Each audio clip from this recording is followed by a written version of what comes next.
அன்பும் அறிவும் வாய்ந்த நடுவர் அவர்களே, ஒரு அணியின் சார்பில் நான் பேசணும். நல்ல கொஞ்சம் ஒரு கஷ்டமான பொசிஷன் எனக்கு. ஆனா எங்க நடுவருக்கு என்னை இப்படி எல்லாம் வேதனையிலே ஆழ்த்தி பார்ப்பதிலே ஒரு இன்பம் இருக்கிறது என்றால் நான் என்ன செய்ய முடியும்? நீங்க வேணா நடுவரா இருங்க, நான் அங்க போய் பேசுறேன். இந்த ராஜான்ற பேரே அப்படித்தான். பேர்லயே ஏதோ சரியில்லைங்க. நீங்க சொல்லக்கூடாதுன்னு நானே சொல்லிட்டேன். எதற்குமே பயப்பட மாட்டாராம். ஏன்னா அவரு உண்மையை பேசுறாராமா. அவர் பேச்சுல கேட்ட போது உங்க எல்லாருக்கும் என்ன இம்ப்ரெஷன் வந்தது? அவருக்கு ஒரு 40 வயசு இருக்கலாமா தம்பி? உங்களுக்கு தெரியல, வயசை மட்டும் சொல்லவே கூடாது. அதாவது அமெரிக்கால இருக்கிறவங்க வயசு சொல்லவே கூடாது. நான் சும்மா வச்சு ஒரு 40 வயசுன்னு வச்சுக்கலாம். 45 சரி, 40, 45, 50 என்ன வேணா வச்சுக்கோங்க. இந்த 45 வயதான அவரே அவர் மகனை பத்தி சொன்னார். அதனால அவர் ஒரு தகப்பன் என்பதை நான் புரிந்து கொண்டேன். ஒரு தகப்பன் பேசுகிறாரா அல்லது ஸ்ரீராம் மாதிரி ஸ்கூலுக்கு போயிட்டு இருக்கிற ஒரு சின்ன குழந்தை பேசுறதா? நம்ம எல்லாருக்கும் கன்ஃபியூஷன் வந்ததா இல்லையா? எனக்கே வந்தது சார். அதுதான் சார் பிரச்சனை. நீங்க பெற்றோரா இருக்கீங்களா பிள்ளைகளா இருக்கீங்களான்னு புரியாத ஒரு ஐடென்டிட்டி கிரைசிஸ் பட்டிமன்ற பேச்சாளரா இருக்கிற போதே உங்களுக்கு வருதுன்னா பெற்றோரா இருக்கிற போது வருகிறது என்பதைத்தான் நாங்கள் சொல்ல வருகிறோம். என்ன சொன்னீங்க நீங்க? அவருடைய மகன் மகனோ யாரோ கேட்டாங்களாம், நீ என்ன பண்ணின? ஸ்கூல்ல படிச்ச அப்புறம், காலேஜில் படிச்ச அப்புறம், வேலைக்கு போன அப்புறம் ஒரு பொண்ணை கிளம்பி, இதெல்லாம் ஒரு வாழ்க்கையான்ற மாதிரி பார்த்தாங்களாம். அப்போ உங்க பிள்ளைகள் முன்பு பொருளற்றவர்களாக நீங்க நிக்கிறீங்கல்ல பெற்றோர்களாக, அந்த ஐடென்டிட்டி கிரைசிஸ பத்தி தான் சார் நாங்க பேசிட்டு இருக்கோம்.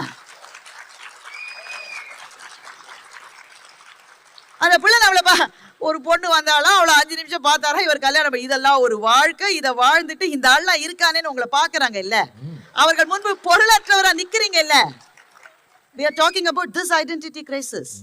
அப்புறம் எப்படி உங்க பிள்ளை ஏதோ ஒரு யூனிவர்சிட்டி கழிச்சிட்டு போயிருக்காரு. அவரு என்ன யூனிவர்சிட்டிங்க?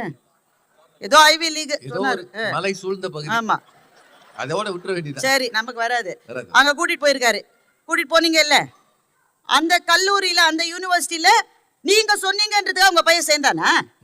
அவன் என்ன சொல்றான்? Dad, you don't know the largest suicide rate exists in this university. நான் இதுல சேர மாட்டான். நீங்க உடனே அப்படியோட தம்பி அப்படி கேட்டீங்கல்ல. ஆனா உங்க அப்பா உங்கள்கிட்ட இந்த காலேஜ்ல நீ சேருடான்னு சொன்னப்போ எதுக்கு ஒரு வார்த்தையும் பேசாம அந்த காலேஜ்ல நீங்க சேர்ந்தீங்கல்ல. இந்த பொண்ணை கட்டுடான்னு சொல்லும்போது கட்டுனீங்கல்ல. நீ எவ்வளவு பெண்கள் இருக்கீங்க இந்தியாவுல கல்யாணம் ஆனவங்க? அப்பா பார்த்துட்டு வந்த ஆளை திருமண மேடையில் மாத்திரமே சந்தித்த மணப்பெண்கள் நம்ம சமுதாயத்துல இருந்திருக்காங்க. உண்டா இல்லையா? நீங்க உங்க பிள்ளைக்கு 5 வயசு ஒரு Dress வாங்கிருவீங்க அவனை கூட்டிட்டு வராம. நீங்க பொம்பளை பிள்ளை இருக்கு, அப்பாவே போய் வாங்க மாட்டீங்க, எனக்கு தெரியும். ஒருவேளை வாங்கிட்டு வந்தீங்க. I don't like pink. நேத்தி மட்டும் பிங்கியே போட்டு தெரிஞ்சது. பேரு பிங்கி. சார், இதுதான் சார் நான் சொல்றேன். உங்க பிள்ளைகளுக்கு பிரச்சனையை எப்படின்னா, அவங்க வாழ்க்கையில ஒரு குறிப்பிட்ட காலகட்டத்தில் இவர் சொல்றாருல்ல, அந்த கிளாஸ் கூட்டிட்டு போறோம், இந்த கிளாஸ் கூட்டிட்டு போறாங்க, அப்படி சொல்ல அதெல்லாம் அவன் கேட்பான்.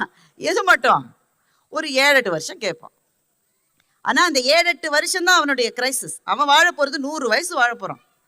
உங்க வாழ்க்கை என்னைக்கு நீங்க இந்தியாவிலிருந்து பாஸ்போர்ட்ல சப்புன்னு ஒரு ஆள் குத்தி இங்க வந்தீங்களோ, அன்னிலிருந்து என்றைக்கு இந்த வாழ்க்கை முடியுமோ அது மட்டும் கிரைசிஸ்லயே இருப்பதுதான் பெற்றோர்களினுடைய பிரச்சனை. அவர் எது சொன்னாலும் நான் மன்னிச்சிருவேங்க. அவர் யாரு? பயப்படாத இளங்கோவன். அவரு ராஜா இளங்கோவன். அந்த அம்மா லைட்டை வச்சு நிக்குதுல, அதான் நானா? எவ்வளவு பேர் கிளம்பிருக்கீங்க? எப்படி நான் மழையிலயும் குளிர்லயும் நான் வாடணும், நீங்களாம் இதை பார்த்து ரசிக்கணும். யாரு பேச போறாங்கன்னு தெரிஞ்சாவது சொல்லுங்க. நாங்களே பயந்து கிடக்கும். அது பேந்த முழிச்சுட்டு நிக்குது. அதுவே வெளிநாட்டுல இருந்து வந்தது. நல்ல வேளை விசா வாங்காம வந்தது. அதை இமிகிரேட் வெளியில அனுப்பிச்சிருவாங்களோன்னு எனக்கே பக்குங்குது. இப்போ எதற்கும் பயப்படாத ராஜா இளங்கோவன் அவர்களே, அவங்க எவ்வளவு நியாயமா ஒரு விஷயம் சொன்னாங்க. எங்க அணியில பேசுறவங்க அவங்க ஹேமா, அவங்க எவ்வளவு நியாயம். அதாவது இந்த அம்மா உழுந்து ஒரு பிரசன்டேஷனை ரெடி பண்ணுது. கேட்டீங்களா இல்லையா நீங்க? இந்த அம்மா அதுக்கு ஊர்ல ChatGPT எல்லாம் விசாரிச்சு ஏதோ செஞ்சிருக்கு. ஏமா ரகசியமெல்லாம் வெளியே சொல்லுங்க, உங்க அணியவே போட்டு பாரு. இதுல ரகசியம் என்ன கழுத இருக்கு? உலகத்துல எல்லாருமே அப்படித்தானே செய்யணும். அது ஒரு முயற்சி தானுங்க. ChatGPT சொன்னதெல்லாம் நம்ம எடுத்துக்க முடியாதுல்ல. நம்ம அங்கங்க மானே தேனே பொன்மானே போட்டு மாத்தணும்ல நம்ம. அப்ப உழைப்பு அவங்களோட இது. விதை அவங்க போட்டது. அதை எடுத்துட்டு போய் நான் பிரசன்ட் பண்ணும்போது என்ன ட்ரெஸ் போடணும்ல அந்த அம்மா முடிவு பண்ணி போனா அவன் என்ன சொல்றான், யுவர் ஆக்சென்ட் இஸ் திக், நீ அதனால லெட் பெட்டி பிரசன்ட் இட்னு சொல்றான். இவர் சொல்றாரு 360 டிகிரி சர்வேல நீ அதை அந்த ஃபீட்பேக் கொடுங்க. முன்ன பின்ன எங்கேயா ஒர்க் பண்ணிருக்கீங்களா நீங்க? முதல்ல 360 டிகிரி ஃபீட்பேக் வர்றதுக்கு முன்னாடி எந்த மேனேஜரும் இதை செய்ய மாட்டான். இப்போ 360 டிகிரி ஃபீட்பேக் நவம்பர்ல வருதுன்னு வச்சுக்கோங்களேன், உங்களை வந்து ஆகஸ்ட் மட்டும் போட்டு போட்டு போட்டு பார்ப்பான். அதுக்கப்புறமா செப்டம்பர்ல அப்படியே ஒரு கருணை மழையோடு உங்களை இனிக்க இனிக்க பேசுவான். அப்படியே நீங்க ஃபீட்பேக் கொடுத்தாலும் இந்த மேனேஜர் என்னுடைய உழைப்பை உதாசீனம் செய்தார்னு நீங்க சொன்ன அந்த ஆர்கனைசேஷன்ல அப்புறம் நீங்க இருப்பீங்க. நீங்க என்னவோ 360 டிகிரி ஃபீட்பேக்லாம் அப்படியே சத்திய சோதனை மாதிரி நல்ல நியாயமா நடக்கிற மாதிரி கற்பனை உலகத்தில் வசிக்கின்றார் எதற்கும் பயப்படாத ராஜா இளங்கோவன். இந்த குடியரசு தினம் அவருக்கு நல்லா அமையல. அப்புறம் சில பேர் சொந்த செலவுலயே சூனியம் வச்சுப்பாங்க. எங்க ஊர்ல சில பேர் இருக்காங்க, இந்த ஊர்ல எதற்கும் பயப்படாத ராஜா இளங்கோவன் இருக்கிறார். இந்த உங்க ஊர்ல இருக்கிற ஆளு யாரு? அது அப்புறம் வேற பஞ்சாயத்து. இல்ல ஏதோ ஜாடையா பேசுற மாதிரி இருக்கு. ஆண்களுக்கு 6 பிரச்சனை, ஆண்களையும் சேர்த்து பெண்களுக்கு 7 பிரச்சனை. எங்க 4 பேருக்கு ஒரே பிரச்சனை, நீங்க தான். கூடம் தெரியாம சாமி ஆடாது இவர் சொல்றாரு. அவர் என்ன சொல்ல வர்றாருன்னா, அடையாளங்களில் எதை விடுவது எதை சுமந்து வருவது என்று எங்கள் 4 பேருக்கு, என்ன கூட விட்டுருங்க, நான் இந்த ஊர்ல வசிக்கல, நான் போயிருப்பேன், அவங்க 3 பேருக்கும் தெரியலன்னு சொல்றாரு. சார் நான் ஐ சேலஞ்ச் யூ நவ், எதற்கும் பயப்படாத ராஜா இளங்கோவன் அவர்களே, ஐ challenge you, I will give you 24 hours. எதற்கெல்லாம் எந்தெந்த அடையாளங்களை துறப்பது எந்தெந்த அடையாளங்களை சுமப்பது என்ற பட்டியலை யார் போடுவது? நீங்க உங்க அணியில கேட்டீங்கல்ல, விடுதலை படத்தினுடைய டயலாக் அந்த மாதிரி அதுக்குள்ள பாத்துருச்சு ஓடிடில. எங்களுக்கே டைம் கிடைக்கல. அமெரிக்காவில் நாங்க எல்லா வேலையும் நாங்களே சேர்க்கிறோம் சொல்லி எல்லாம் ஓடிடி படுத்தி பாத்துரு.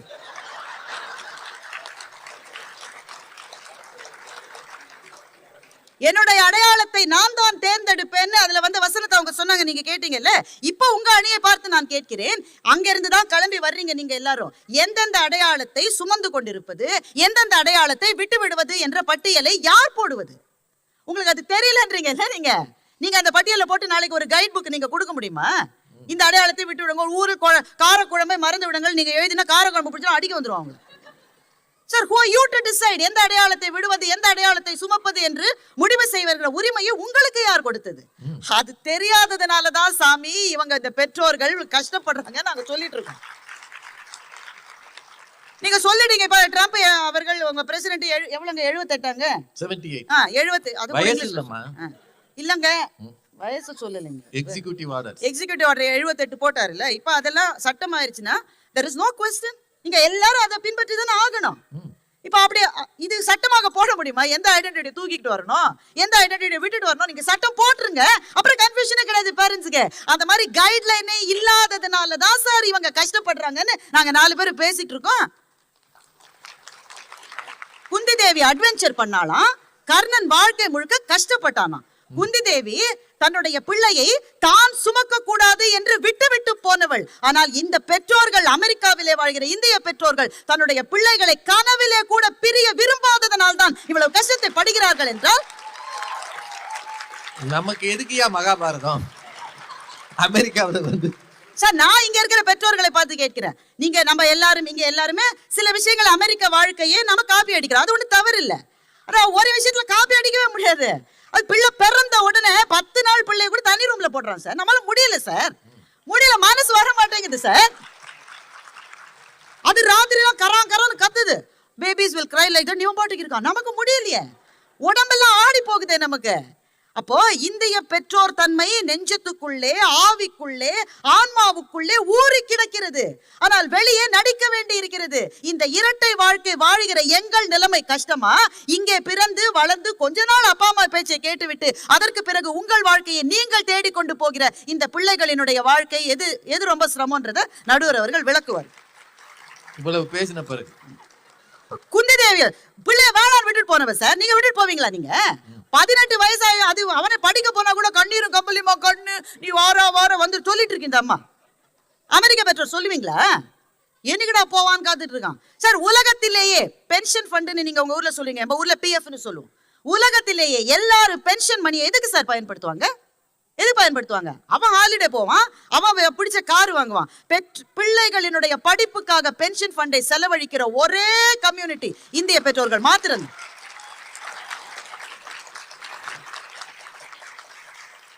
அதுல படிச்சிட்டு வந்துதான் இவங்க வந்திருக்கிறாங்க. நீங்க அவரை இந்த அணியில இருக்கிற எல்லாரையும் பார்த்து சொல்றாரு, அமெரிக்கா தர வசதியெல்லாம் நீங்க அனுபவிக்கணும், ஆனா உங்களுக்கு இந்திய பண்பாட்டு தலைப்பை அவருக்கு புரிஞ்சுக்கல. இதுதான் பிரச்சனை என்றுதான் நாங்கள் பேச வந்திருக்கின்றோம். இன்னும் நல்லா படி, இன்னும் நல்லா படின்னு அப்பா அம்மா மிரட்டுறாங்களாம். அம்மா மிரட்டுவோம், அம்மா மிரட்டுவோம். ஏன்னா வேற எதுவும் தெரியாது சார் எங்களுக்கு. மைக் கொஞ்சம் கூட்டுங்க. வேற தெரியாது சார். எங்க அப்பா அம்மா அப்படிதான் சார் வளர்த்தாங்க. அதுதான் நெஞ்சத்துல இருக்கு. நாங்க நல்லா படி நல்லா படின்னு மாத்திரம் சொல்ல மாட்டோம், கூடவே படிப்போம், கூடவே படிப்போம்.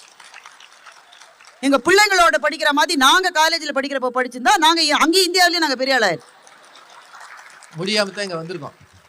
கூடவே படிப்போம் சார். ஏன்னா மனசு பதறுது சார், மனசு பதறுது.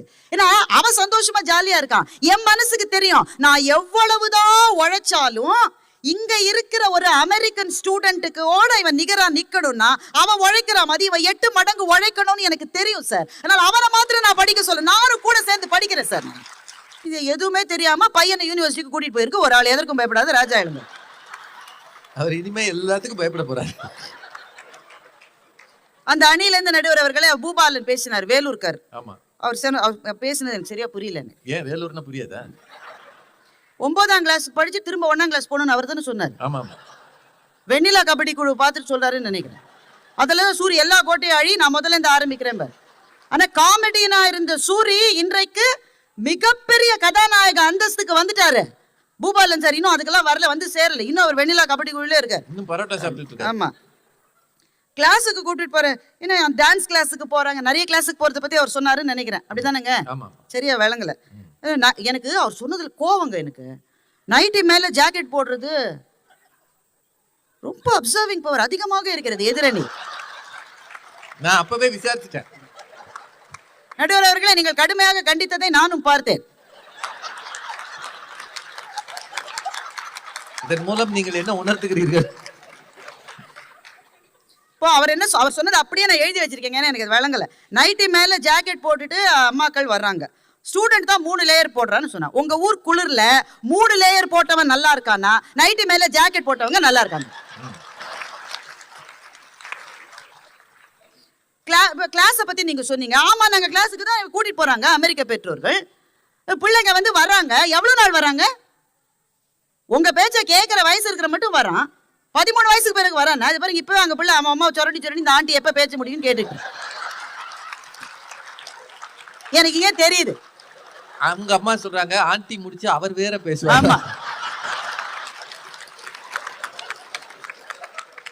ஆமா, that's why I told you I won't come to these places. இந்த அம்மா பிடிச்சி இழுத்து வந்திருக்கு. ஏன் தமிழை வளர்க்கறாங்க.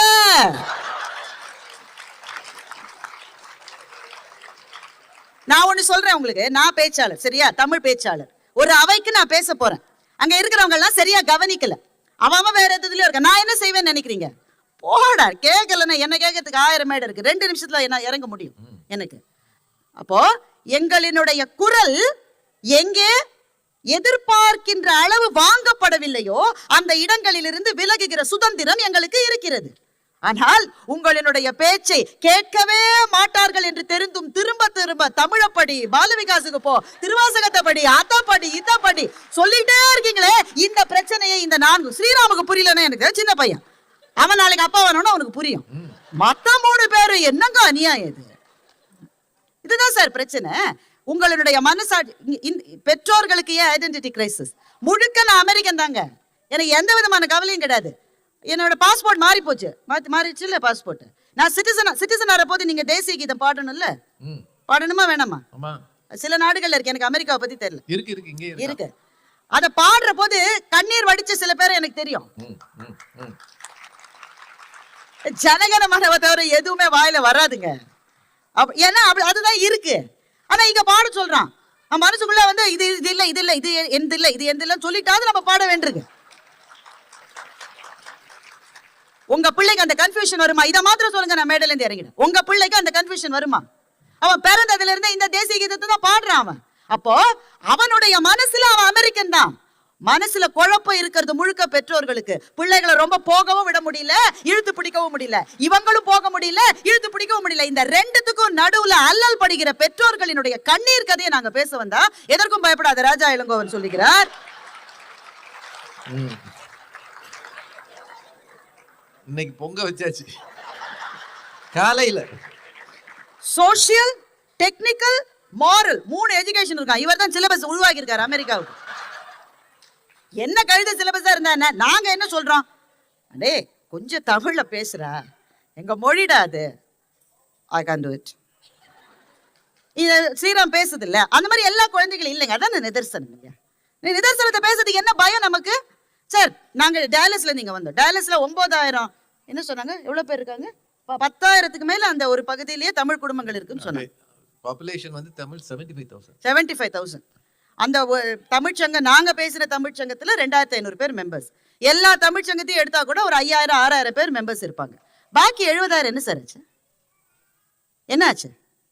உங்களுக்கு நேரம் இல்லையா?